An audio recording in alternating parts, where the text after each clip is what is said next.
Hello there, and welcome back to Duck Talks. Today, this is episode 61, and yes, I know it has been an awful lot time since the last one, so I apologize for this, but new patch, ships, all the things. Today, I want to talk about my channel and what has changed. Then I want to talk about certain cooperations, and furthermore at the end I want to talk about the parts and FP aftermath, what has changed, and some interesting changes that I didn't expect and that it has actually changed for the better. And at the very end, obviously, I want to answer the questions from last Duck Talks. So let's begin with the rebranding of my channel. So I absolutely love the work that Syphon Signal has done, the new logo, the new watermark, it looks awesome, as well as the new header and the intro and outros that he created for me, and in conjunction with the work that Oryx does for my thumbnails, it looks like I have a good looking channel in this respect, and I further try to work on this with my 4K rendering. The feedback overall that I got so far was very positive. The overwhelming majority of comments on this topic were that you guys really like it, and I absolutely love it. So again, the link to Syphon Signal's YouTube channel and also Oryx's YouTube channel are in the video description down below. Go check them out and greet them again from me. So the question is, for those of you who have not seen it yet, do you like it? Do you think this looks great, or doesn't it change anything for you? In particular, I have to say it has been quite a significant change with the intro. I still wanted to keep it short, like 5-6 seconds, because I don't like it how some other YouTubers do it with a highly edited half-minute intro, and then you just try to skip it. But I think 6 seconds are okay-ish, and the outro is always great. And I also like the metal music there, so there is this. The next question comes to the 4K rendering. Have you guys even noticed that? Now the question is, should I continue doing so, because it actually puts a lot of stress on my hardware in terms of rendering it in 4K. So it takes me 4 to 5 times longer to render a video in 4K compared to a full HD. And also the size of the video then is much bigger in terms of how much gigabyte there are to upload, and that takes a significant longer time. Furthermore, even if I have solved this and at the moment I can deal with it, so I think there is no harm to offer it, but it takes YouTube such a long time to process it. So immediately after the video is available, you can watch it in 360, but then furthermore it doesn't take that much longer before you can watch it in full HD, but it takes so much longer, depending on the video size, up to an hour longer before it becomes available in 4K. So if I do it only for myself, just for the sake of it, I would prefer to stop it, because it takes a lot of time. But if at least some of you are interested in watching it in 4K, I think the first video that I tried to do this was the KMS Emden being useless video, although I had some problems there. But after that, I think the FPS got up again, so let me know if you really like it. So that is about my channel. I think thank you to all the people that have supported me, all the people that have given me feedback, and in particular again to Syphon Signal and Oryx for helping me on a such regular basis. That brings me up to some interesting other topics, such as the collab with Drakhinifel. Now, if you haven't noticed, Drakhinifel is another YouTuber that initially had nothing to do with War Thunder, but was, if he was playing a game, playing World of Warships. But he is a history buff, he knows a lot of stuff about ships, from throughout all the nations, all the places, and not just World War II, but from the Age of Sail to the Ironclad to the pre-dreadnought to the dreadnought, super dreadnoughts, First World War, interwar period, and also Second World War, and you know the post-war era to the new stuff. He knows practically, as far as I can tell, everything, and it's a joy to talk with him, to watch his videos again. If I don't miss it, I have done a video with him. It was talking with Drakinifel for nearly 80 minutes about sea mines. So if you're not interested in watching it, you can always use it as a podcast. And it was fairly interesting. You think, mines, you just throw them in the water and then wait for the boom. There is actually a bit more to it. So we talked about the historical development, we were talking about their first use, their discovery and their improvement, First World War use, and then Second World War use, how to minesweep, and at the end the modern era, as well as the potential use within War Thunder. At the moment, the VS8 with which Gaijin has told us they want to test mines is not in the game, so I couldn't wait for it much longer, so I released a video, and I think it is a fairly interesting one. But not a lot of you have watched it. Nevertheless, I think I will continue doing such videos, such podcasts, because they are fairly interesting, especially for me, and they are a lot of fun for me to make. And then there's also an interview that I did last Friday with Collusion AI, where there were some other guests there like Tech and also Smin 1080p and another guy. And we had a very interesting talk. Collusion was actually streaming it, but I think you can still watch the clip on Twitch. And I think anytime soon he will upload it to YouTube as well. And yeah, then there is also a huge amount of ships videos that I did recently, if you haven't noticed, and I have a lot of fun with ships. Yes, there are a lot of problems within the ship beta still, but I mean, there is no game mode within War Thunder, or no game at all that I know of, that doesn't have any sort of problems. So in general, I have much more fun with it than there is reason to complain. And the question is, are you interested in ships? Have my ship videos brought more attention to the ship part from your perspective? Have you tried out ships because of my videos? Have you stopped playing ships? What is your opinion on ships in general? There is an awful amount of space here in the comment section. Use it.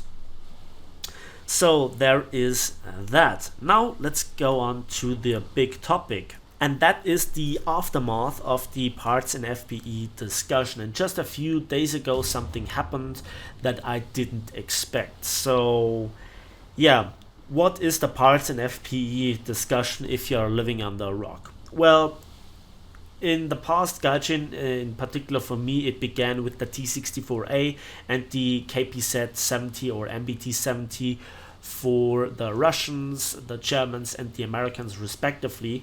That it took an awful long time to unlock parts in FPE, that you were useless without it, and that was just very expensive and frustrating to play the things stock or trying to get through the stock grind. And then Gaijin released a video about aircraft, how to overcome the stock syndrome. That was not very well received.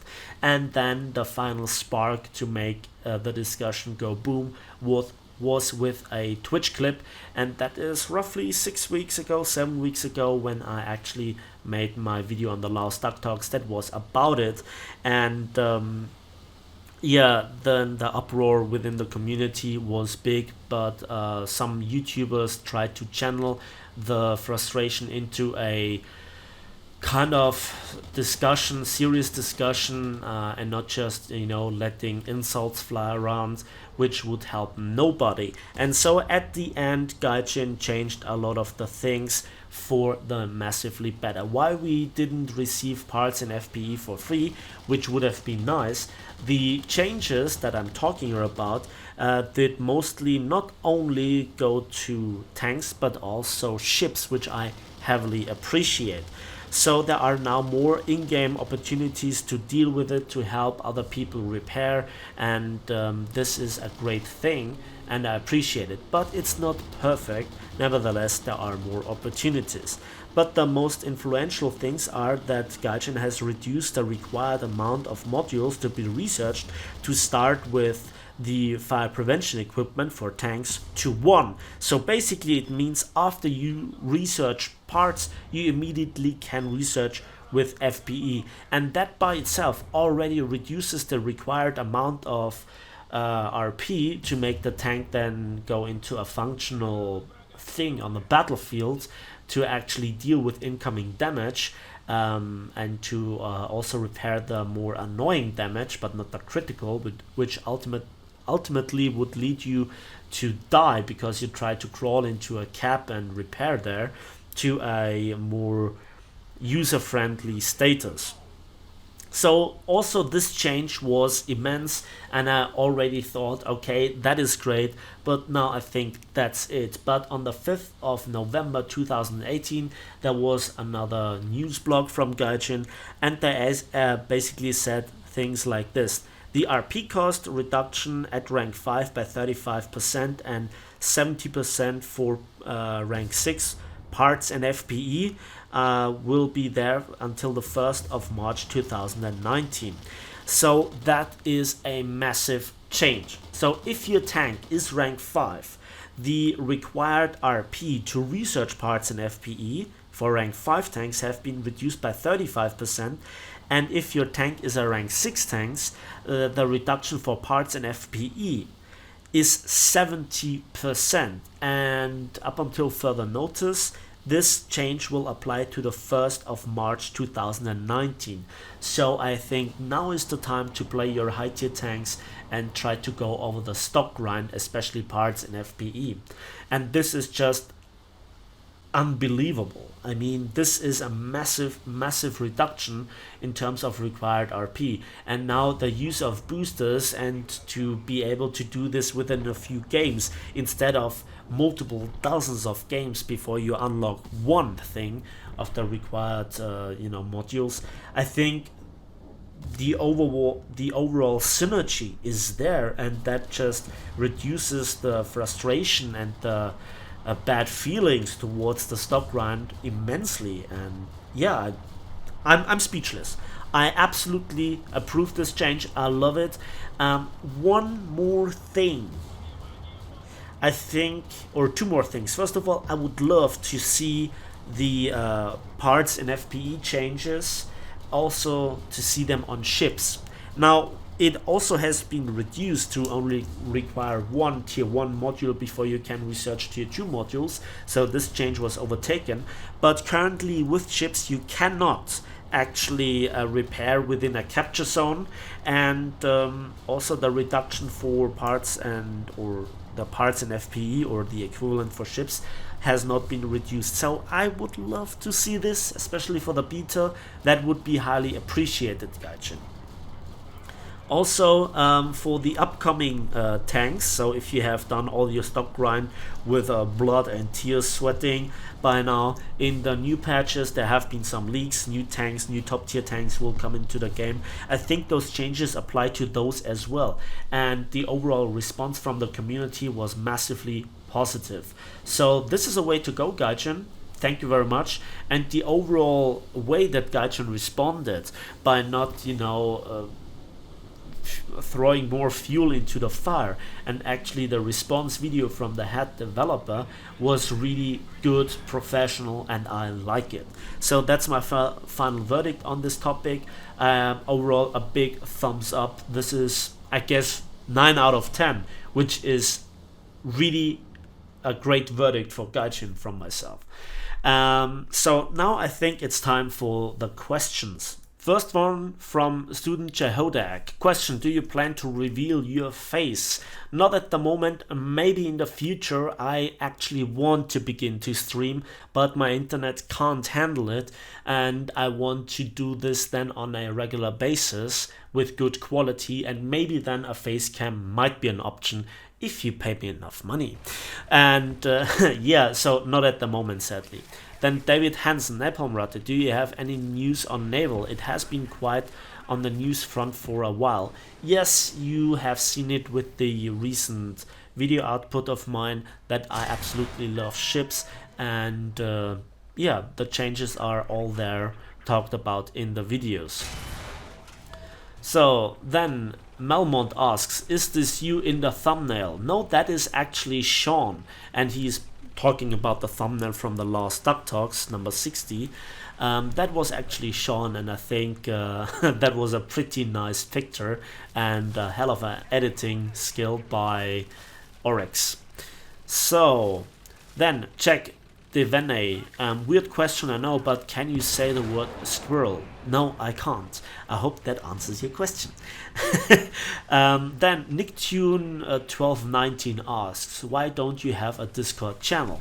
Well, there are multiple reasons, like I need reliable, trustworthy mods. I need somebody to set it up, and that takes a lot of time and requires a lot of effort, and I want to focus currently on making YouTube videos. But the main reason is that I don't see any sort of reason for the need of it. I don't see a need for an own Discord channel, mainly for the reason I've observed how it was handled by other more capable YouTubers, and they have made beautiful YouTube channel Discord channels, and then they died out, and there is not a lot of action going on in the chats. It's mostly trash talking, and eventually the activity goes down. But then I would be kind of king on the Iron Throne, you know, kind of a skeleton on the Iron Throne of Discord, and that is just not worth my time, basically. So I hope this is answering your question. Gerlach Lever, I hope I pronounced it right, is asking, question, what do you think of an international tech tree as it has been suggested many times across War Thunder's media? If so, what advice would you give Gaijin? Well, first of all, I think that an international tech tree would be very interesting, but at the moment when we have a look at the progression system within the other nations' tech trees, I think some changes would be required. But overall, the idea of seeing some low tier tanks and some high tier tanks from other nations that may not have the required amount of overall tanks to fill their own tech tree, but then they have one or two very interesting tanks, I would love to see it. What I would give an advice to Gaijin, or which kind of advice I would give to Gaijin, well, please don't, if you make such a tech tree, please don't make so it does power creep some of the existing tech trees, that it is not like the new flavor of the month just for money grabbing sake. I would love to see it well balanced and well structured. So I think we can all agree on this. Let me know in the comment section what you think about this. Then Kenny Lynn, question, what belt do you prefer when using Russian 20mm cannons? The last time I flew a Russian plane was the I-225, and I was actually pretty shocked how bad every single kind of belt was performing. Now there is a huge discussion going on about this belt and that belt, or the general purpose of armor piercing, incendiary, or the fragmentation rounds, or the high explosive rounds, or a mixture, what else. But in general, the last time I played a Russian plane, it was fairly shockingly bad. There were obviously always some specialists that said, oh my god, they are the best 20mm that there are. What I want to see is that 20mm do more damage than a single 50 caliber hit, so shell for shell. And I think that currently with the German 20mm and the American 20mm, you have a brutal damage output, but then something like the Russians are pitiful, and I don't want this in the game. I want that a 20mm is feeling like a 20mm. Yes, there should be significant differences between the 20mm, such as muzzle velocity, long range capabilities, but the pure damage output must not be like you know, differ like times 10, something like this. Yeah, there is that. Then the other question from Kenny Lynn is, I'm currently in love with my Yak 3 and I want more. So is Yak 3P as good as Yak 3? No, it is better. You have 3 20mm cannons, and if they work, the plane itself, it just climbs, it turns, it has fantastic energy retention, it is fun to play, it can take a little bit more damage than you might expect. And the last time I played the Yak 3, it was amazing, and it always is a very terrifying foe on the battlefield or in the skies. So I have a fairly amount of respect for this kind of planes. Tony Mike asks a very interesting question. Do you believe that a concerted effort in form of a boycott could motivate Gaijin to add FPS and parts? What I mean is, as far as boycott would be for everyone to not play on a certain day. Example, October the 25th. No logins, okay, maybe the login to get the daily reward. No battles, no purchases of golden eagles, no packages or any activity. You said several times in this video that Gaijin makes a shit ton of money, and if it hit them in the wallet or show them the impact of players being AFK for a day, they will listen. We as players don't have to be nasty, just united. As boycotts go, or as someone calls them, strikes can work. Gaijin thumbs their nose as a few insults with the Twitch stream, so let's pick a date and boycott. Thanks and keep up the good work. Okay, now there are several points in there that I think are important to discuss. I think a player boycott in terms of, playing the game and no activity would punish the players that want to play the game as much as, Gaijin. And I don't think that it would be a nice way of responding to Gaijin. Now, as we have seen with the previously mentioned parts and FPE Aftermath, it was that the community was united on this. So yes, I agree on this. We need to be more united on this, on all topics that we kind of want to change, but not in such a way. So no insults and no kind of direct attack on War Thunder itself. But as we have seen, the amount of response with comments, in terms of let's talk about parts in FPE, we want it changed and so forth, that actually made a change. Actions like these require an immense amount of coordination that, in my opinion, is not doable. You have to see a big portion of the player base is just playing for themselves. They actually don't participate in any sort of, forum discussions. They don't want to watch YouTube in the first place. They just think that they are the greatest, and they just drive around in their tanks and fly around or sail around in their ships and planes. And then don't think that Gaijin insulted us. It was Sean that made this hilarious broken comment. One final interesting thing that I think have to add to this, I was on the day that he made this statement, I was in the Twitch chat, and I know in which direction it was going because he was massively annoyed with all this. And he actually, I wrote a comment, don't say it, Sean, don't shoot yourself in the foot. And then immediately this comment was actually deleted, and I was chat banned for 10 minutes for saying this on the official stream of War Thunder. So I was not very happy about this, but eventually it was their own undoing. So Sean, and this is what I want to say, is not an official representative of Gaijin development team, or has nothing to do with the marketing team in this way. He is just a guy that makes some videos and also is playing then on Twitch in some custom battles with his free Abrams. So there is this. But please do not think that a boycott would help. It is a continuous, never-ending request under many videos in many comment sections if a massive problem would occur. With how Gaijin handled it, I think a lot of the criticism is now gone, and a lot of the bad feelings for Gaijin have been gone. And the people that then said that they will not continue to play War Thunder or High Tier at all, the ball is now in their court. They now have to go back and play, because now Gaijin actually partially, to a certain degree, or to a significant degree, fulfilled the terms that we were asking for, or I think that's not the right word.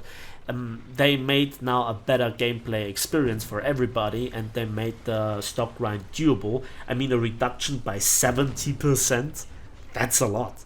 So yeah, this is now my opinion on this topic. Dr. Anarchist, question, can you please make a video about Golden Eagle wagers and how can we get the maximum profit from it? Well, first of all, you should play a plane or a tank in which you feel really comfortable, in a mode that you're really feeling very comfortable. If you really want those wagers, then you know, just play in a squad, play with teammates, train it. Because if you have some of them lying around, this could potentially give you 5,000, 10,000 golden eagles for all the login golden eagles that you gained. Be it rookie or officers golden wagers, it doesn't really matter. So there is this. Play also in a nation that has maybe a bit higher win ratio. Play with the team, coordinate your attacks, be patient with your gameplay, and that will give you more wins with a higher chance of fulfilling the battle wagers conditions, which you should have a very good look at in the first place. Another question comes from a very funky guy with a very special name. What inspired the title Duck Talks? Well, it was basically the duck, the Henschel 129, and I loved it. And the very first video that I did on it was on Enduring Confrontation, and I thought, well, this would be really great. So yeah, there it is. That's the origin of the Duck Talks. It's simple as that, and it also had something to do with DuckTales, you know, which is a TV series for children that I loved when I was young. Adam Novak asks if the matchmaker gets more and more watered down. So he states here a few things, but overall I can say the matchmaker in War Thunder is an overall mystery. End of discussion. However, with especially at high tier, it changes continuously with the amount of tanks that get spanned out, the requested matches to be opened. If, let's say, the Americans get a new premium tank like the XM1, everybody buys it and everybody plays it, but there are not enough opponents on the other side in other nations to actually then fill the matches in this way, and so lower battle rating teams get dragged in. And so this is kind of a bit of a drawback of the realistic battle nation versus nation setup.